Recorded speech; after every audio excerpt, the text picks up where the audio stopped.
여러분 안녕하세요. 이번 시간에는 우리가 관계대명사의 계속적 용법과 한정적 용법을 다시 한번 정리하면서 중요한 포인트들을 다시 한번 찝어드리려고 합니다. 그러면 프린트 보시면서 관계대명사의 한정적 용법 그리고 계속적 용법에 대해 비교하는 표를 같이 보도록 할게요. 자, 한정적 용법과 계속적 용법의 차이를 볼 건데 이 중에서 우리가 눈에 띄는 차이점은 계속적 용법은 선행사와 관계대명사 사이에 컴마가 찍혀 있다는 게 가장 눈으로 쉽게 확인할 수 있는 특징이었죠. 그러면 첫 번째 특징부터 보겠습니다. 자, 역할은요. 한정적 용법은 이렇게 선행사, 앞에서 행동하는 명사인 선행사를 뒤에 있는 관계대명사 절이 꾸며주는 역할을 한다고 했습니다. 이 꾸며주는 역할을 다시 풀어서 설명한다면 한정시켜주는 역할이라고 보시면 되겠습니다. 즉, 뒤에 나오는 관계대명사 절이 선행사가 어떤 선행사인지 선행사의 범위를 한정시켜 준다라는 뜻이 되겠습니다. 자, 그런데 계속적 용법 같은 경우는 앞에 나와 있는 선행사와 관계대명사 사이에 컴마가 찍혀 있는데, 자, 이게 무슨 의미였습니까? 그렇죠. 앞에 있는 선행사를 보충 설명하기 위해 뒤에 부가적으로 붙는 내용입니다. 그래서 이 관계대명사는 앞에 있는 선행사를 꾸며서 제한시켜주는 게 아니라 앞에 있는 선행사를 보충 설명하기 위해 등장한 것이라고 생각하시면 되겠습니다. 자, 그러면 예문 한번 볼게요. 자, 선행사와 의미 차이 보도록 하겠습니다. 자, 선행사가 무슨 말이냐면 앞에서 행동하는 명사라 그랬죠. 그래서 우리 보통 배웠었던 한정적 용법에서의 선행사는 명사였습니다. 그렇죠? 그래서 예문을 보시면 I have two sons who are doctors. 자, 어제 다뤘던 예문이죠. 앞에 이렇게 관계대명사 있고 선행사 two sons 나와 있네요. 그래서 who부터 doctors까지 괄호를 쳐서 앞에 있는 선행사를 제한시켜주는 거죠. 꾸며주면서. 그래서 나는 아들 2명이 있다. 의사인 아들이 2명 있다라고 해석을 해주시면 되겠습니다. 자, 그러면 계속적 용법일 때 볼게요. 자, 마찬가지로 관계대명사 앞에 선행사 two sons 나와 있고요. 얘 같은 경우는 제한시켜주는 게 아니라 물 흘러가듯이 앞에서부터 자연스럽게 해석을 하죠. 그래서 나는 있다. 아들 2명이 있어요. 하고 사실상 문장이 끝났습니다. 그런데 그 아들 2명, 그 선행사가 어떤 선행사인지 보충 설명해주고 있습니다. 그리고 그 아들 2명은 의사예요 라고 설명하고 있죠.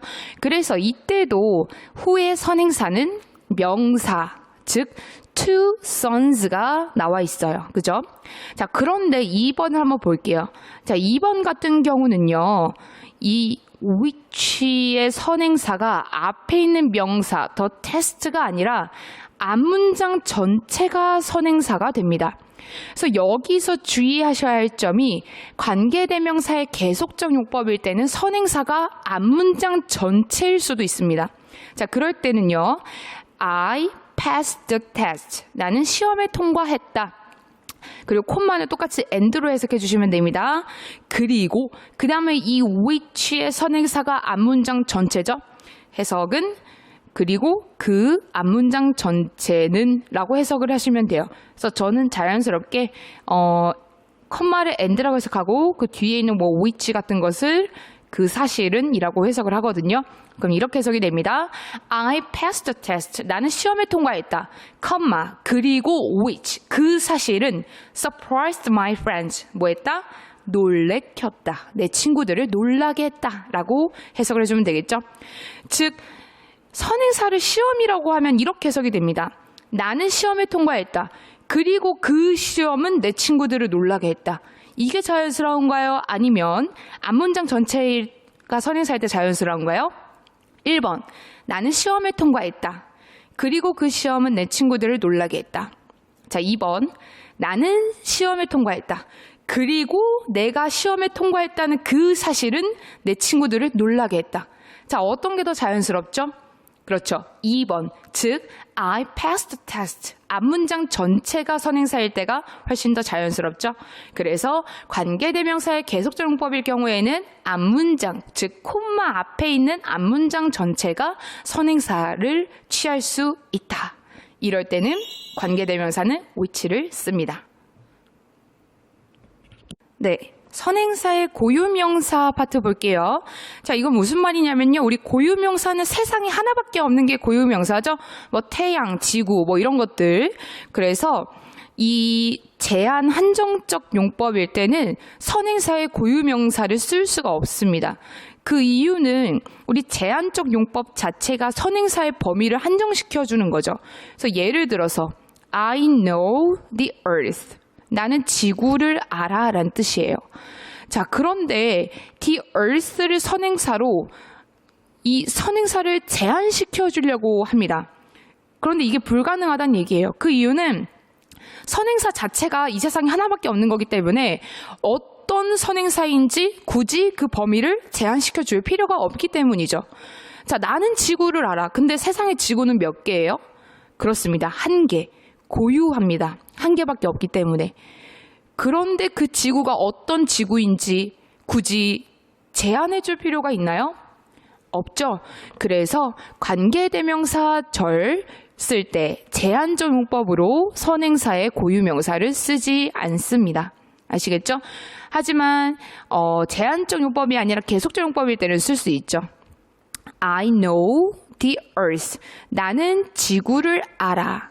컴마 그리고 which is beautiful 이렇게 나와 있으면 나는 알아 지구를 그리고 그 지구는 아름다워 이런 식으로 그냥 간단하게 부가 설명만 해줄 수 있는 계속적 용법으로만 쓸 수 있다는 얘기예요. 즉 관계대명사의 한정적 용법에서는 선행사의 고유명사를 쓸 수 없다.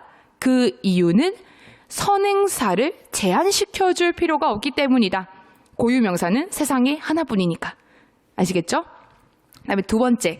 자, 표면문자 특징은 아까도 얘기했다시피 제한 한정적용법에서는 선행사나 관계대명사 다음에 뭐 콤마 그런 게 붙지 않죠.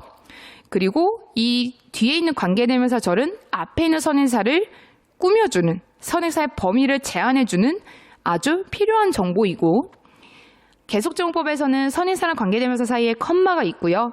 그리고 이 뒤에 관계대명사 문장에서 따라 나오는 내용은 앞에 있는 선행사를 보충 설명해 주기 위해서 그냥 옵션으로 나온 것. 있어도 되고 없어도 되는.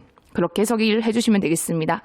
그래서 해석적 측면으로도 해석은 이제 관계대명사 하는 선행사, 무슨 선행사라고 선행사를 좀 한정시켜주는 느낌이고요.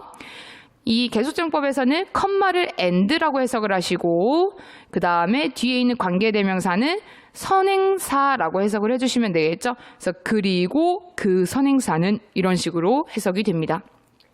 자, 그 다음에 이 두 개가 아주 중요하니까 이 부분은 꼭 별표를 쳐놓고 알아놓으세요. 아주 중요합니다. 자, 제한적 용법일 때는 관계대명사가 목적격 관계대명사일 경우 생략이 가능했는데 계속적 용법으로 쓰일 때는 즉 선행사랑 관계대명사 사이에 컴마가 있을 때에는 이 관계대명사가 어느 경우에도 생략될 수 없습니다. 그 다음에 우리 that, 주격 관계대명사나 보통 목적격 관계대명사일 때 선행사가 사람이든 사물이든 상관없이 that을 쓸 수 있어요. 그렇죠? 소유격 빼고 거의 모든 경우에 가능한데 계속적 용법일 경우에는 컴마 that이 절대 쓸 수 없습니다. 이 사실을 꼭 기억해 두세요.